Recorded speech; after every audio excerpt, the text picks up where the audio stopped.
Thank you very much, Leah. And thank you everybody for attending my talk.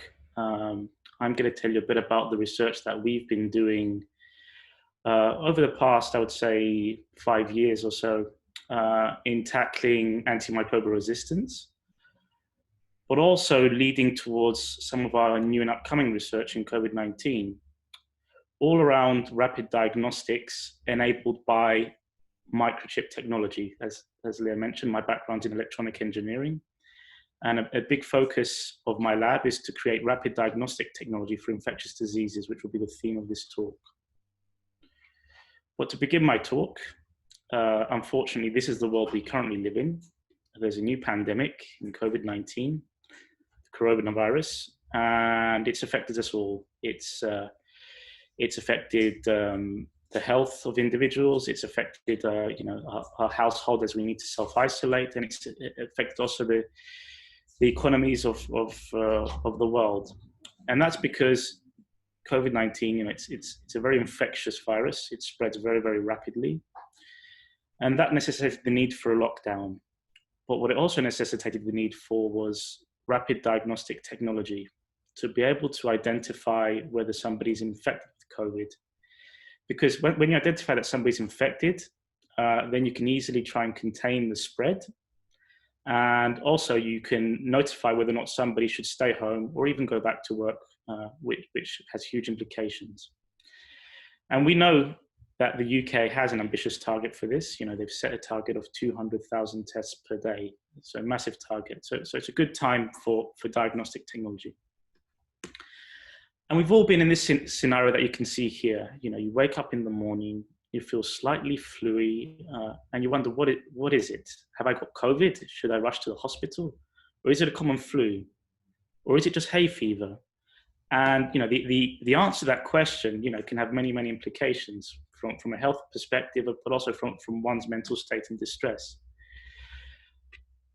So wouldn't it be great if when you wake up and you're in that situation, you had a simple device, like this common device, which I show you here, that was very popular when I was a teenager, that you could hold in your hand, you could plug in a cartridge, and it could tell you exactly what infection you had. I'm going to show you today that this device isn't really science fiction. It's part of my vision, and I hope I'm going to convince you by the end of this talk that this device is actually very, very close to reality. But as you saw in my title, it's microchip technology. So my background's electronic engineering, and I've spent a lot of my time designing these things, microchips. It's a small little piece of silicon. It's the same technology which you'll find in your mobile phone and all your consumer electronic devices.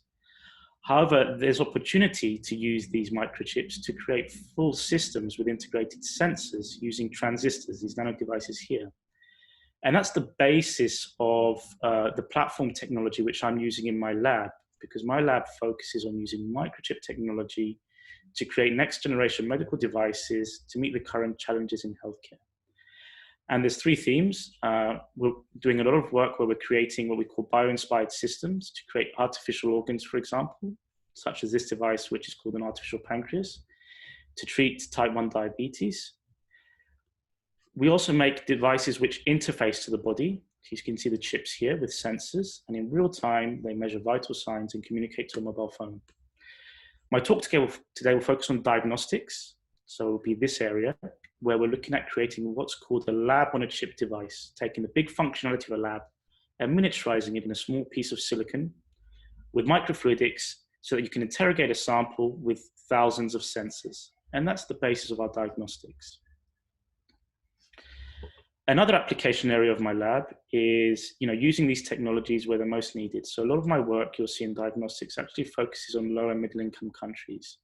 We've done huge efforts in trying to bring sophisticated rapid diagnostic technology, which has the sophistication of molecular methods, for detection of diseases such as dengue and malaria and tuberculosis. And I'll be showing you a bit of that work as well, leading up to our recent COVID work. And what's great about this space is, you have the likes of the World Health Organization, setting the initiatives. And in terms of diagnostics, for me as an engineer, they've given me something which I really like. They've given me a spec sheet. As an engineer, we always design to specs. And the World Health Organization has laid out the specs that any rapid diagnostic test should conform to. It's called the ASSERT criteria. It should obviously be affordable, less than £10 per test. It should be sensitive and specific so that it tells you exactly what pathogen you're trying to look for, but also sensitive enough such that even when it's at low viremia, it's early stages of infection, your diagnostic can detect it. It should be user-friendly. This is a minimum training and easy to read. And that's important because through my experience in medical devices, I've learned you can create the world's best technology in the lab, but if nobody's going to use it, so it won't have any impact. So user-friendliness is very important. Obviously, to have impact and reduce spread, it needs to be rapid, less than 2 hours. Robust, so that it has longevity, equipment-free, and deliverable to end users. So if we look at the current diagnostic techniques, both for COVID and antimicrobial resistance, you'll see they'll take a swab for COVID. For antimicrobial resistance, it would be a blood sample. And they need to send it off to a sophisticated lab. And that can take anywhere between 2 days to up to a few weeks. It requires resource, dedicated lab and infrastructure. It needs expertise. You need skilled lab technicians to run those instruments, which are very user dependent. And if the disease is infectious, like COVID, it needs a Cat 3 lab, which is very, very vital. However, you're guaranteed, to get the sensitivity and the quantitative analysis of your sample, and that's effectively your ground truth. On the other side of the spectrum, we've seen a lot of these technologies. They're called the rapid diagnostic tests. I mean, these are great tests because they're very cheap, a few pounds at most, and they're quite rapid. So you give it a blood sample, it tells you the result immediately. So they're very affordable and portable. However, for COVID, it's an antibody test, so it tells you if you've had the infection, not if you're infectious. So it's no good in trying to contain the spread.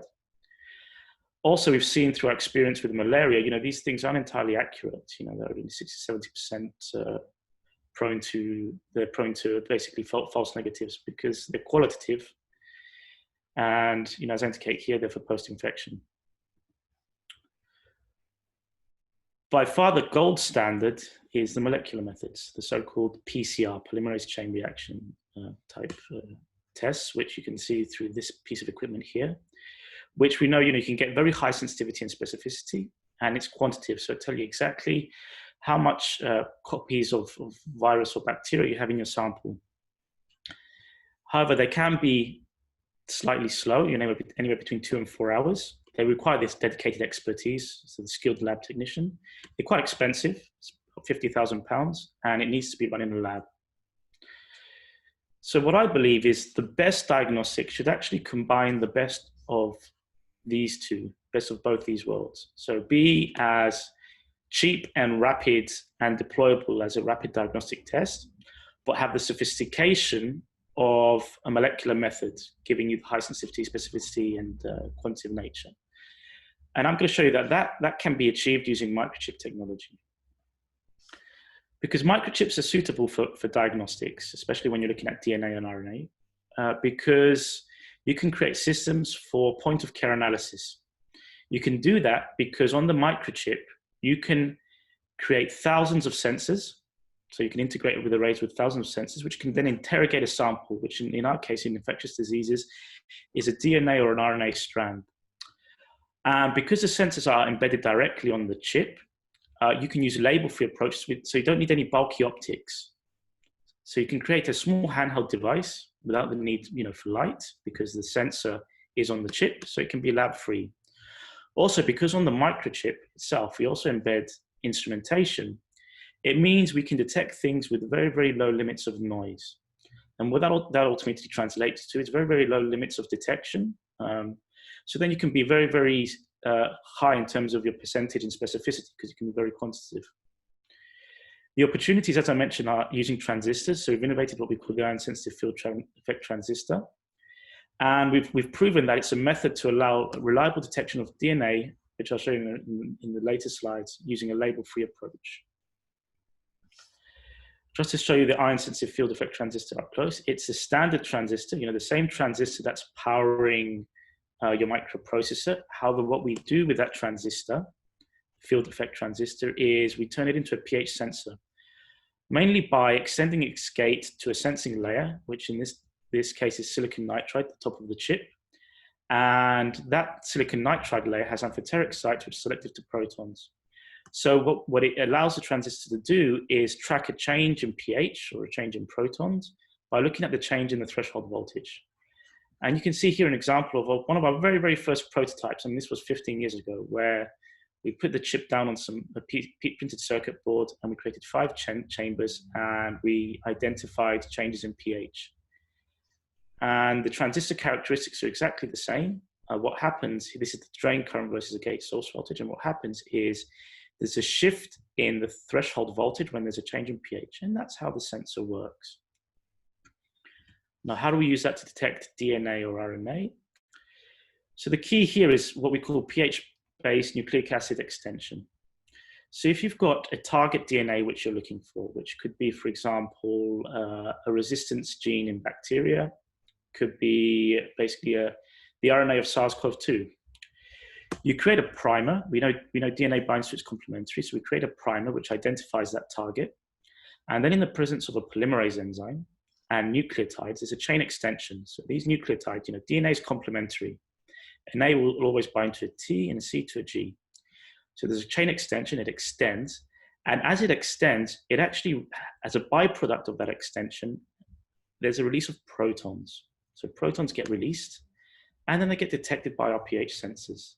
And what that results in, if that target that you're looking for is present, the primer will bind to it, and with the release of protons, it will amplify, and you'll get a change in pH. If it's absent, you won't get a change in pH. And that's the basis. It's a very Boolean approach, so it can tell you if the sample has the pathogen or not, yes or no.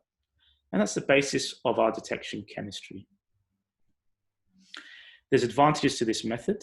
As I mentioned, it's a label-free method, so we don't need any fluorescent probes. We just look at the protons release, so it doesn't need any light, which then allows us to make a small handheld device. Okay. Also, the sample prep is quite simple because you don't need to label your reagents. And the probes, we've seen a lot of DNA work where they try and immobilize probes onto surfaces. We don't need to do that. They can be freely floating in the microfluidic chamber, and we can just check the global change in pH. And I've shown you that it's feasible to create pH sensors in CMOS, so we can use them in sensors fabricated in CMOS. Stands for complementary metal oxide semiconductor technology. It's a standard technology used to create all microchips. So therefore, it's scalable also to thousands of sensors. Okay. And it's something actually which has also been now deployed commercially. You can see here 2 widely adopted examples. On the left, you can see a device that we created at Imperial, and I'll talk a bit about this later, which looks at detection of single nucleotide polymorphisms. And on the right, you can see a full genome sequencing machine made by Ion-Torrent, now owned by Thermo Fisher, which in real time, it can do DNA sequencing by pyrosequencing by flowing through nucleotides, binding to the DNA, extending, and then detection of that extension by the ISFET sensor. You can see here a chip which contains millions of ISFET sensors. And all of that started basically through the initiatives that we've been doing in the lab. The ISFET research in my lab is a story of over a decade, as you can see here. From our first chip, which we made back in 2005, all the way to some of our state-of-the-art chips, which I'll show later on. But I've put this slide here not just to show you that we've made loads of chips and optimized instrumentation, to show you that the multidisciplinary nature of the development, because it's not just a task of making a microchip. We're doing something very unconventional. We're putting liquid on electronics. So it's necessitated innovations in also bonding and packaging, how we can deliver the samples, but also because it's a potentiometric sensor, ways in which we can embed our silver chloride reference electrodes. And what that's resulted is in this enabling technology. What you can see here is a nice animation. Well, it's not an animation, it's actually real-time data coming off one of our first ISFET arrays. And what you see there in real time is an image, and you see a change in pH happening due to a reaction, and that pump rising. And whoever I show this animation to, they tell me, oh, okay, that's the output of an optical camera. And I say, no, it's not. It's actually the output of a chemical camera, because these are 1,000 ISFET sensors giving chemical information, spatial temperature information in real time. And that's unlocked huge potential in terms of diagnostics. I mean, we've coined this term, we call it ion imaging. And it's not just limited to DNA and protons. You know, we've actually applied it also looking at other ions as well. I mean, here you can see an example where we've mobilized sodium and potassium ionophores, and in real time, we can get you know, changes in a multitude of ions in real time in their spatial temporal profiles. And what that's unlocked is there also the possibility now to apply machine learning. So we've also coined this term now where we call the idea sensor learning, where we can actually discriminate several different ions on a single sensing array. But back to DNA, I mean, our first exposure to it was looking at the challenges of basically amplification. We know when you get a drop of blood containing a sample of DNA, you can't put that directly on your chip for analysis. It needs to be a sample preparation process, which involves cell lysis, you know, cleaning and purification. You need to elute and capture the DNA and then put it over your chip. And by the time you do that whole process, the number of copies might be reduced such that it might be very difficult to discriminate.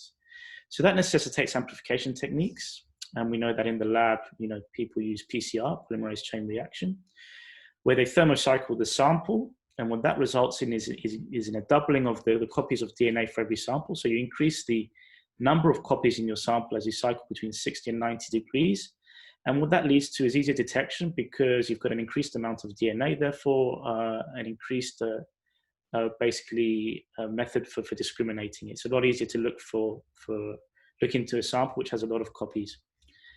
And what we showed using Microchip Technology, you know, it's a versatile technology where you can embed actually a multi-mode of sensors. So here you can see one of our flagship chips made in 2013, where we also embedded heaters to be able to perform basically thermocycling and temperature sensors in addition to the ISFETs. And we showed that through thermocycling the chip, we could also create PCR equivalent amplification, and we did detection concurrently. So we call this term PHPCR.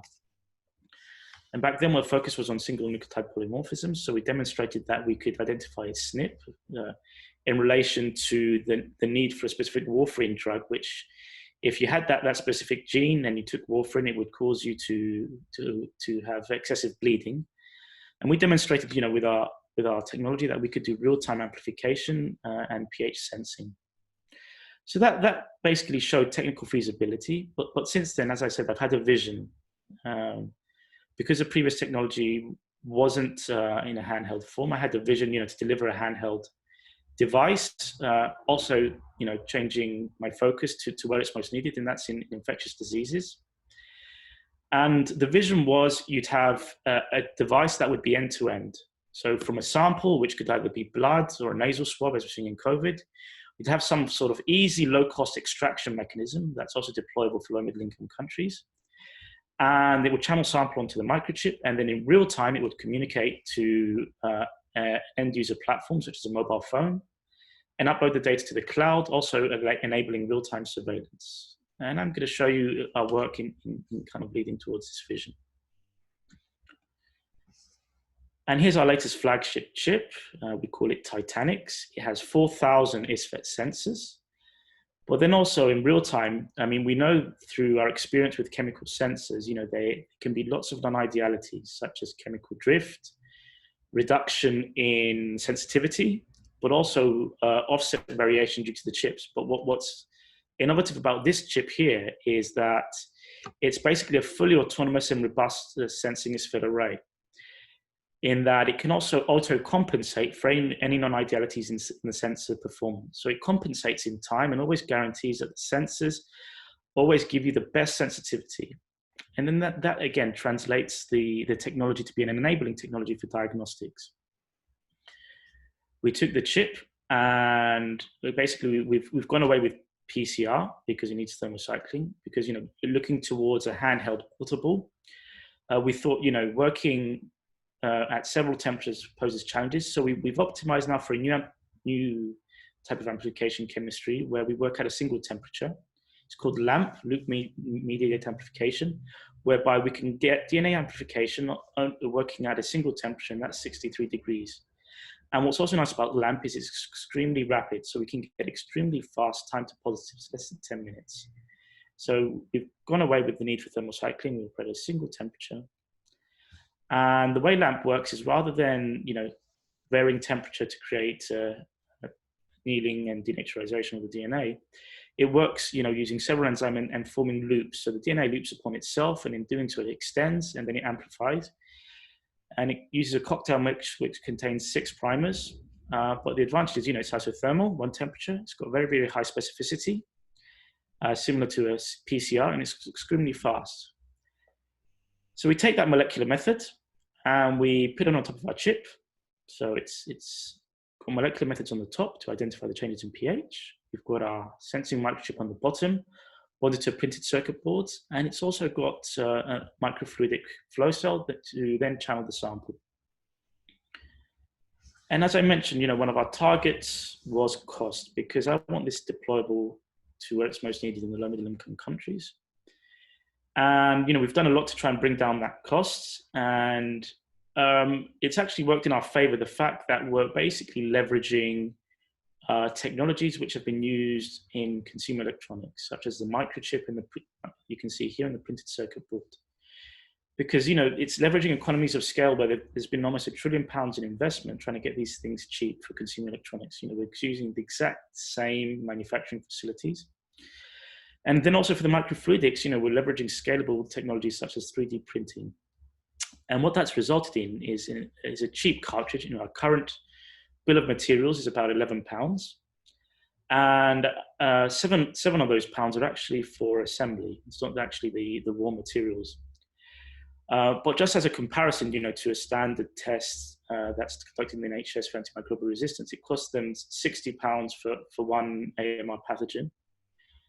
We're doing, at the moment, we're targeting 12 pathogens on a single chip, and we're doing it at £10. So like for like, with the same sophistication, we're a lot cheaper. And you can see here a cartoon mock-up of how that looks. And here you can see the chamber with the chip underneath, and that's where we place the reagents. So we take this very low-cost cartridge, and we integrated it into a handheld platform. And this is our handheld platform. We call it LaceWing. It's the first rapid molecular diagnostic that can basically be held, can sit in the palm of your hand.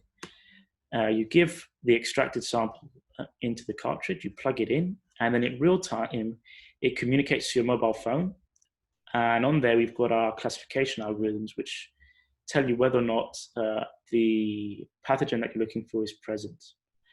But another innovation of our platform is that the moment that it confirms an infection, in real time, that result is geotagged and uploaded to our cloud. And we've got a server on the back which takes that geolocation data and also does a mapping. So then we can use that data for real-time surveillance and epidemiology. It happens in real time at the point in which the infection is detected. So you can see now that the relevance of the platform for COVID-19.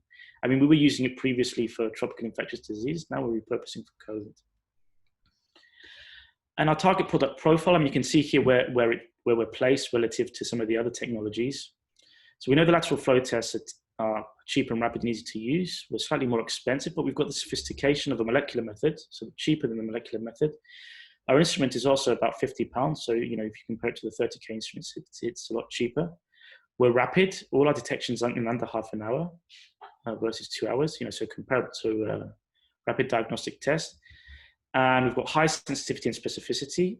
We're quantitative. We have the real-time reporting to our maps.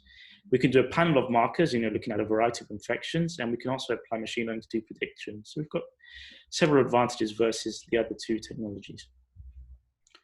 I can show you here a nice video we've taken of the technology. You can see its scale there. So you turn it on, you pair it with your mobile phone. You've got several cartridges there. It could be for a variety of infectious diseases. You plug it into the reader, clips in, and then the phone will start to output the output of the array, you can see there, and then you give it your sample. Okay, and remember, it's always important to validate against a control, so we can also give it our control. So this is our 2-well system. And then in real time, that shows up on the phone, and it gives you an output curve to confirm whether or not the infection is present or not. And then that gets uploaded to the cloud, as the results are geotagged, and it gives the real-time surveillance as well. So this series is focused on AMR. As I said, before COVID, we were working on a variety of infectious diseases. And we still have, a big initiative in combating antimicrobial resistance. We know that, if you can actually detect specific resistant strains, then you know exactly which antibiotics to use, and also you can drive down antimicrobial resistance within hospitals. And in our first head-to-head comparison, we showed that this was for an antibacterial resistant gene in AMR. We did a head-to-head with the expensive PCR equipment. And we showed, like-for-like comparison in terms of amplification, being able to discriminate that this pathogen was present. You can see separation happening just after 5 minutes. That shows how rapid the technology is.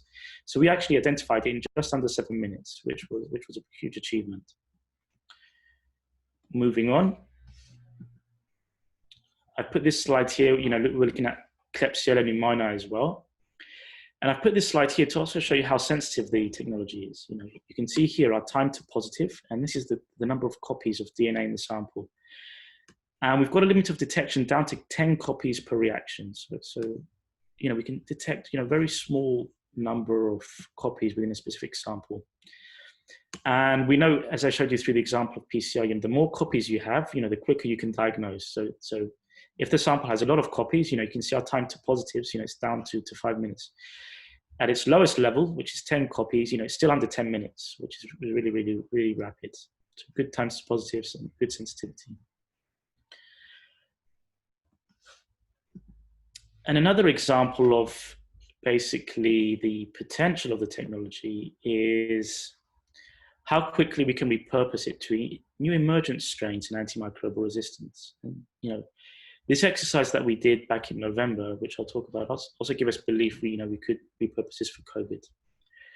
I don't know if any of you know, but back in November, there was actually detection of a new colistin-resistant strain called MCR9 within the NHS. And basically, by the time it was reported to Public Health England, fortunately, we have very, very strong collaborations through the group of Professor Alios and Holmes and the NIHR-funded Health Protection Research Unit in AMR. And through that collaboration, we were able to, have access to these samples. And then within 3 weeks, we repurposed our diagnostic, and we showed that we could repurpose it for this new strain. And we showed, as you can read in our latest Nature article, that we could detect the MCR9 strain very, very rapidly with extremely rapid time to positive. You can see here an example of the 14 samples as they were coming through. We could get an average time to positive, which was less than 7 minutes, all using our handheld diagnostic technology. We don't just work in antimicrobial resistance. There's other types of resistance. As I mentioned, a lot of my work is focused on looking at tropical infectious diseases. And we know that there's resistance also to that area as well, specifically in malaria. There's the malaria parasites, they're developing a resistance specifically at artemisinin resistance. And we showed also in this publication that we could detect, from p-falciparum artemisinin resistance. We did detection under 15 minutes and also on-chip quantification. So in our time to positives, you can see we also have an indication of the number of copies per sample. So you can see how sophisticated this is, relative to rapid diagnostic tests for malaria, which will just tell you if you're infected with malaria or not. This will also tell you, if there's a resistance to the specific antimalarial, and it's also quantitative as well. Also, looking at the potential of the diagnostic to be a mobile platform, we were fortunate to have been funded by the Global Challenges Research Fund at Imperial to take it to malaria.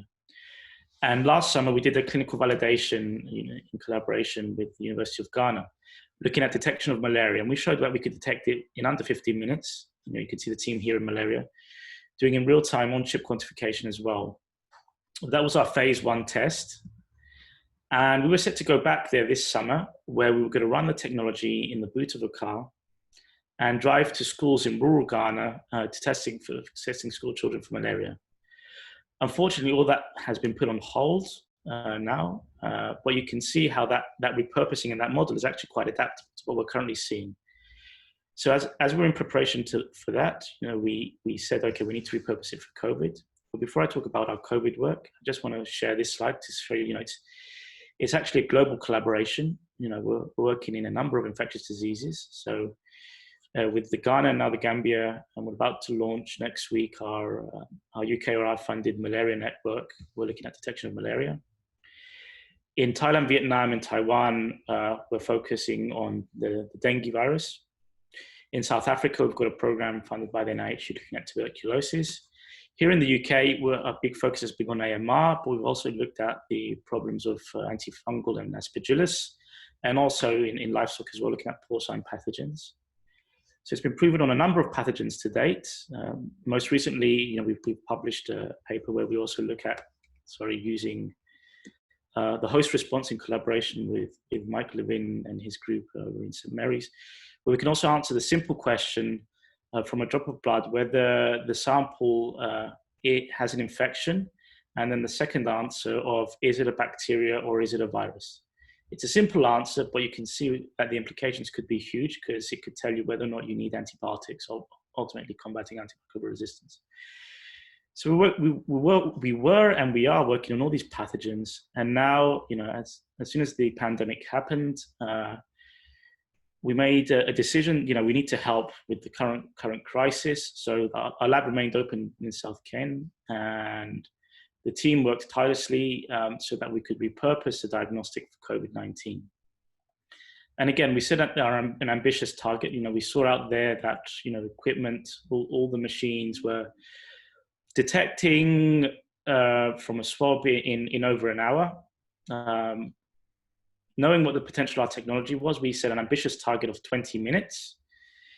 And I'm pleased to report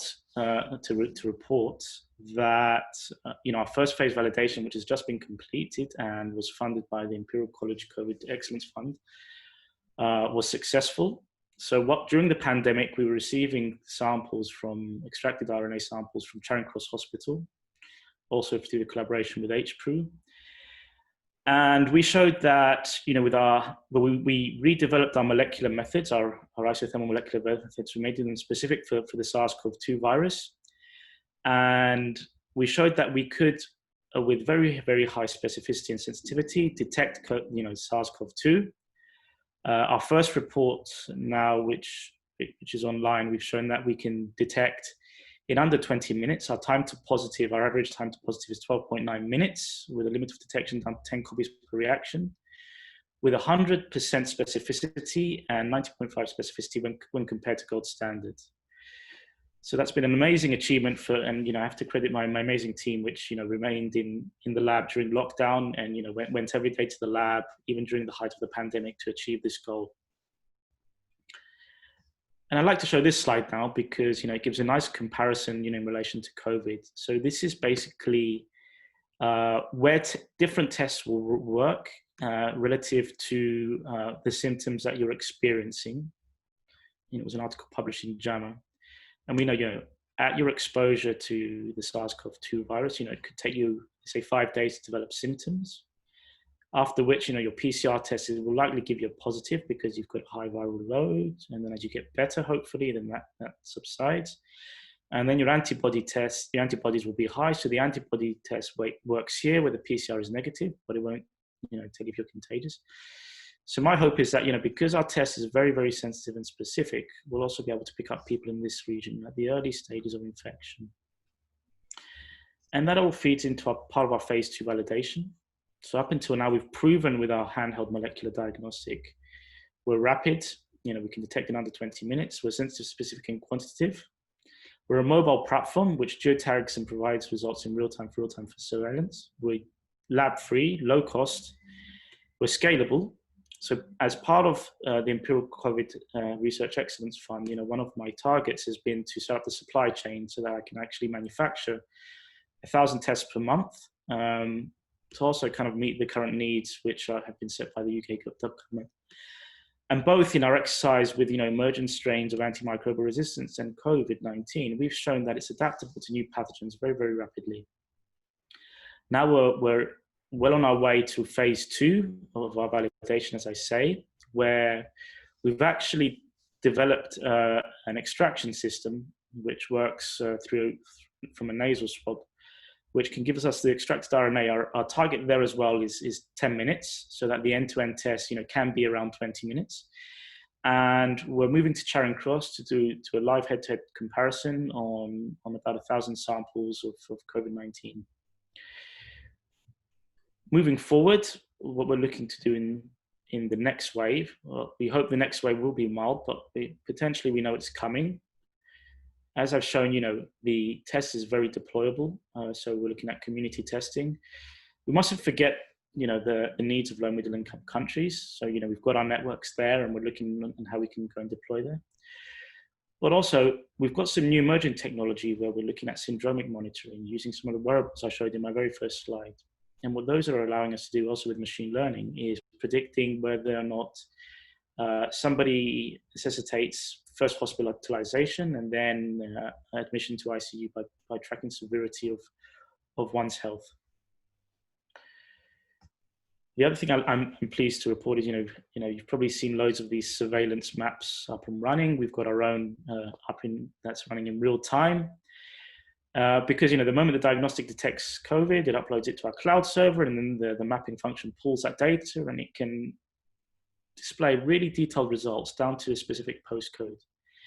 And now working, everything's been co-designed with epidemiologists and clinicians. So we're looking at how we can advance these tools to also give us some prediction in terms of where the virus is going next, how the spread is happening, and all of that ultimately leads into how you can contain spread and put policies in place for mass control of COVID-19.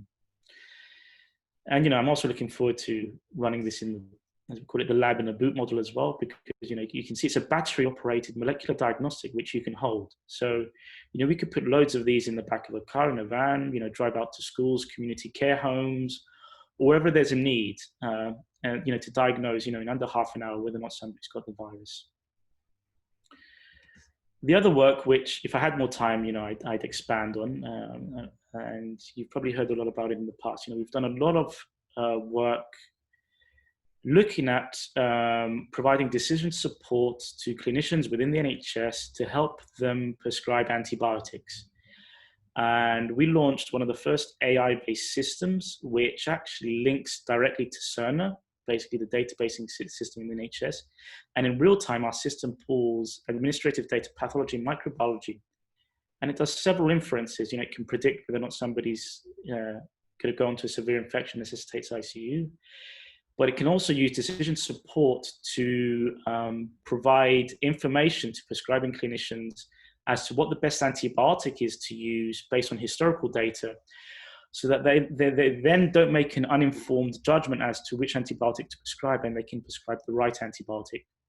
And this platform's been CE marked, and it was an initiative funded by the NIHR, which we called EPIC IMPOC. And we validated it on over 100,000 electronic health records, and we're running it live now, doing a full-scale validation within the NHS. However, I'm also showing this slide because, again, we've got another Imperial College Excellence Fund to repurpose it for COVID-19, because using the same sort of inference module where we predict the likelihood of infection using routine biomarkers, we're also doing the same, looking at COVID-19 patients which have been admitted to hospital, which we know is, there's a lot of inflammatory conditions as well, and we predict basically their deterioration to severe infection, and then necessitating admission to ICU. So we're hoping it's going to be a very powerful tool moving forward as we scale it up. So I started with this vision. I wanted to see a molecular diagnostic that you could hold in the palm of your hand, which had equivalent sophistication to a PCR machine in a lab. And I hope I've convinced you that this is no longer a dream or a vision. It's actually a reality. We do have a molecular diagnostic that we can hold in our hand now. And we've applied it in several use cases. I put these cartridges here to show you that we've got several cartridges for different infectious diseases. And a big focus, has also been on usability, because as I said, we work with clinicians and end users, and I'm showing here one of the early prototypes, that we were running at the Imperial Festival, where we had, interaction with different age cohorts, and we were pleased to see, that its ease of use was quite good, and if anybody can use the device, then that it's probably going to have a big utility. So I'm really excited about that. And on that note, I'd like to finish off with this slide. It was quoted by Albert Einstein. He says, "You never fail until you stop trying." While there is a need, and the challenge is there. We owe it to this current pandemic, and also, the challenges we're currently facing in lots of areas to keep trying. And it's exciting for us in the lab, and we really enjoy this innovation aspect where we're combining engineering and biology and medicine. And on that note, I want to acknowledge, the great team I have behind this, my team of infection technology, but also, it's a multidisciplinary effort. So I need to acknowledge, my great clinical collaborators, both in COVID-19 and AMR, mainly spearheaded by Alison Holmes and the team, but also in all the other infectious diseases we're working in. And also, all my funders for my work as well, and more recently, the Imperial College Research Excellence Fund as well. I'd like to also thank you all very much for your time and listening to my talk. Thank you very much.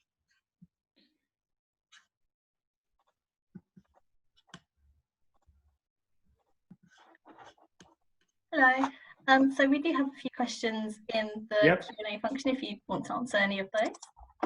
Yep, I can open the Q&A here.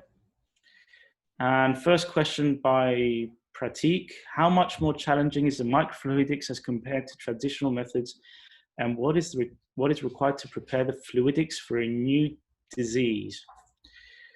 I guess that depends. There's a number of answers there. And it depends on the sample. Is it blood? Is it swab? Is it saliva? Is it a urine sample? And then it depends on what implementation you're looking for. So we've seen a variety of microfluidic approaches, all doing what's called the sample prep, and all they've used the different results. And we've seen solutions which integrate that on the test. So we know there's traditional methods which exist, which we can learn from and do. I'm not going to say it's easy. What I am going to say is there's approaches out there which allow it to be done. And in the lab, we've leveraged basically the utility of 3D printing to be able to make very, very nice channels and compartments, which allow us to do a very nice sample prep for our system. Leading to complexity, you can look for a sample to result system where you integrate the test and the cartridge as one, which has utility of being one integrated device.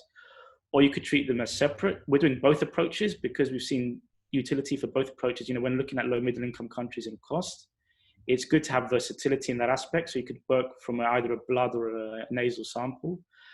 But also, in some of the other applications, we've got an integrated version as well, which is deployed. So again, it just plays to the versatility of our platform, that we've got a plethora of options which can be tailored according to target product profiles which are needed.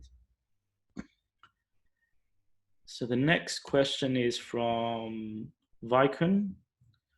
What has been the method to overcome contamination that may arise in the double well experiment? Okay, sample half contains control. Okay. So this refers to our two-well system in which, we're, as I showed you, on a very small microchip, we're actually doing something that's quite novel in that we're running the sample and the control. And we've used a lot of methods there to prevent cross-contamination between the two wells. I'd like to tell you what the answer is, but it's something we're actually protecting at the moment. So it will be disclosed in due course. But rest assured, there are solutions to that, and we will be reporting them very, very soon. So the next question is by Haijie Tan.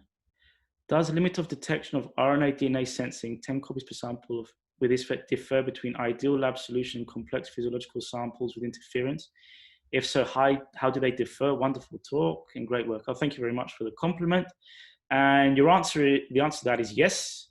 And that's something we're going to show in our second phase validation, because it ultimately depends on the efficiency of your extraction system.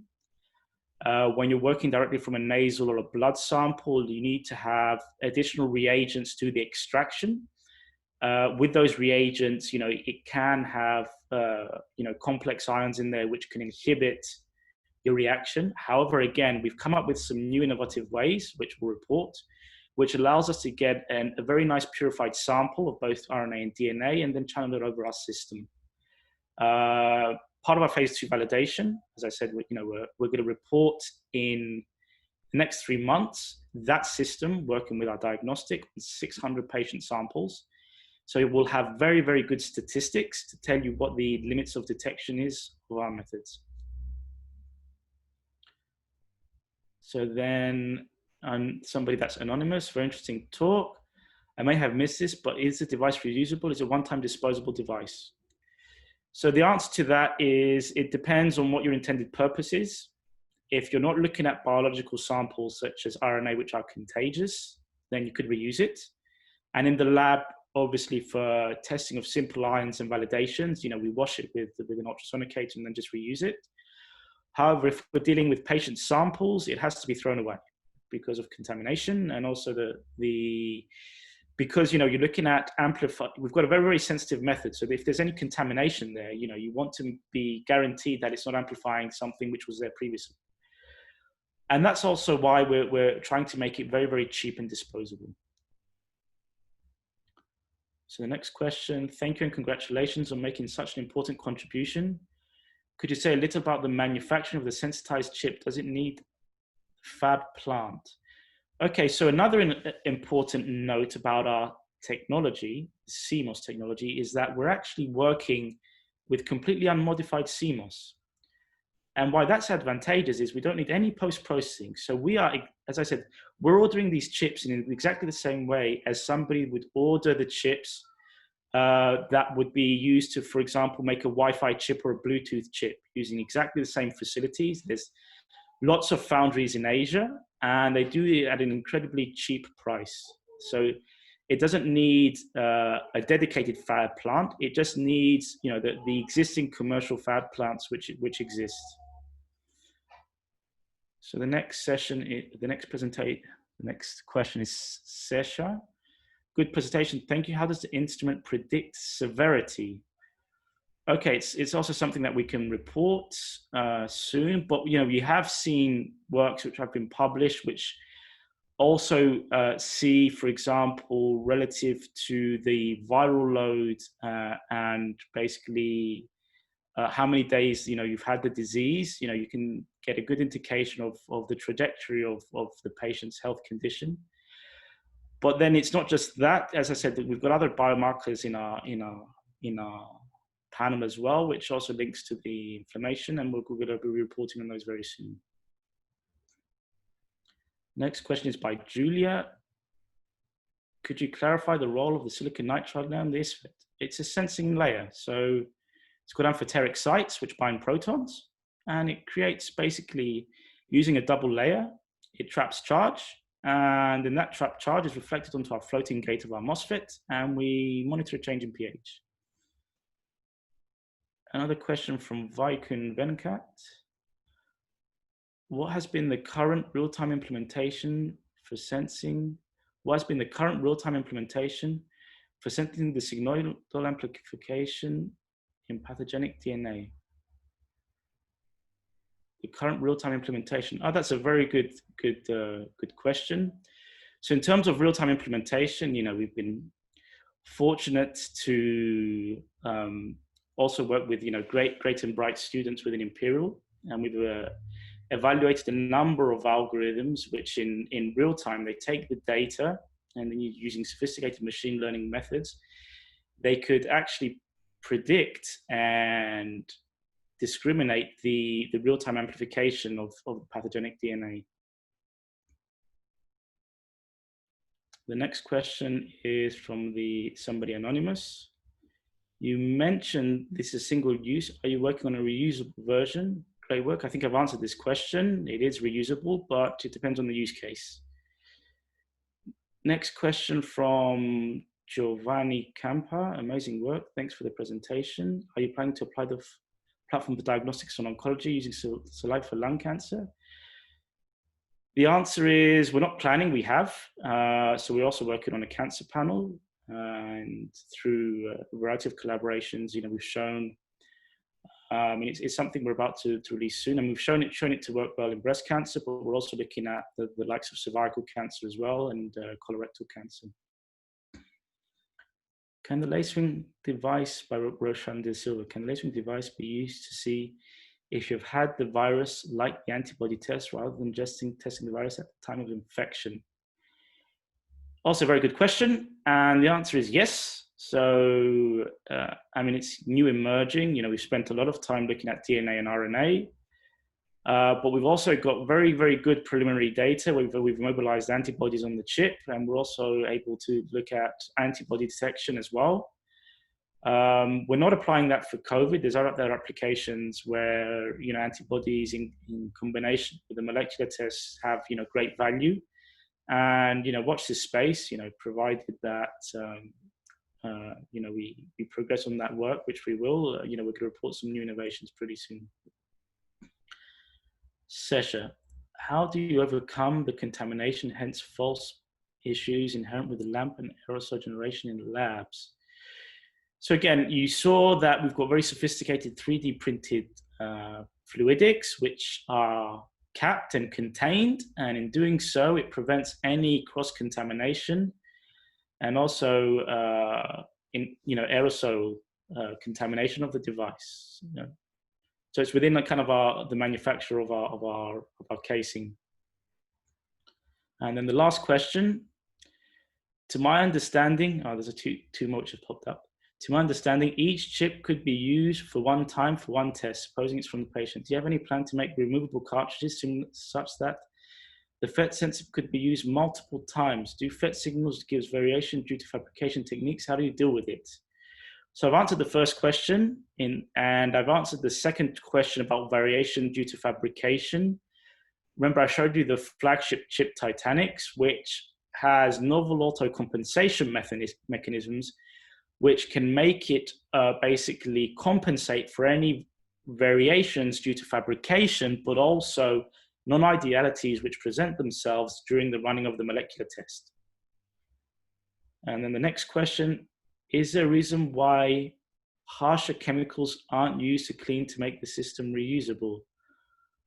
Or this is not possible? Thanks. We do use harsher chemicals. I didn't say how we clean it when we've used viruses or bacteria on it. I've said when we use ions, when we use obviously contaminants, we use things which obviously need to clean it, like bleaches and things like that. So we do have those harsher chemicals, all of which need to be used within a contained environment. But we've never used them. We've never reused any cartridges during our clinical validation because we can't. Can a particular... Oh, sorry. Maybe if we could just do one more question, just okay. The time. One more question, and then I'm happy, to follow up through email. Can a particular chip be used for detection of more than one disease, microbes simultaneously, design different chips for different diseases? The answer is yes. So, as part of our roadmap, the COVID panel is also going to contain influenza, and we've got also concurrent panels for looking at a variety of tropical infectious diseases, which we could report soon as well. Okay, so I think we're out of time. I'm happy again to follow up with these questions through email if you want. So please do send me an email. I'm very happy to speak to you, and I'd like to thank you all very much for your time, and thank you for the very interesting Q&A as well. It was very, very enjoyable. And we'd love to say, as well. No problem. We'd love to say thank you as well for getting through so many questions. That was really good and really engaging, and your presentation was really engaging as well. So thank you very, very much. So a recording of this webinar will be put on the IMSE YouTube channel very soon, and you can find the link for that in the chat function. So the next webinar in this series will be on the 9th of July at 2 p.m. on the theme of challenges in writing an antimicrobial, in writing history of antimicrobial resistance. And this will be presented by Dr. Emily Mayhew. The next webinar in the Greener Plastic Futures and Sustainable Materials webinar series will be next week on Tuesday, the 7th of July at 2 p.m. And this will be by Dr. Felici Turisi, and it will be on fiber-based electronics for sustainable e-textiles. So this webinar is just one day before the Enabling Greener Plastic Futures through Molecular Science briefing paper launch, which is on the 8th of July at 4:30 p.m. And a link to the registration for that event is also in the chat function. So once again, I just want to say thank you so much, and thank you to everyone for attending today. It was a really great webinar. Thank you so much. Thank you very much, everybody. Bye-bye. Take care. Bye-bye.